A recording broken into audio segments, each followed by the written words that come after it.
Ba't bukas na? Problema, nawawala yung mga goma. Saan napunta? Dinudurog na sa tagal.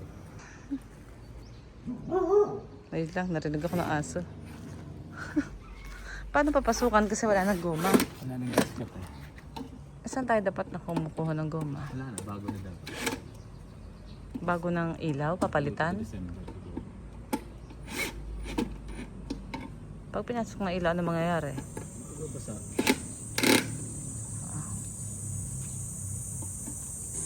Ang ganito dito lang. Sira na ng tuluyan. Wala na siyang gasket. Hindi ka pa nagbukas ka? Suran pa kayo ng gasket. Sumapay may gasket eh.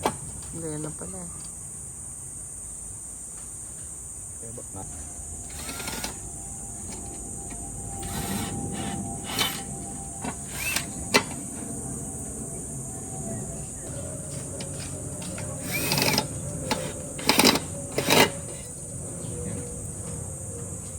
Tatlo lang piraso? Pwede lang higpit. Wow. Pinag-iinitan niya puno ko. Napakahirap eh. Hey!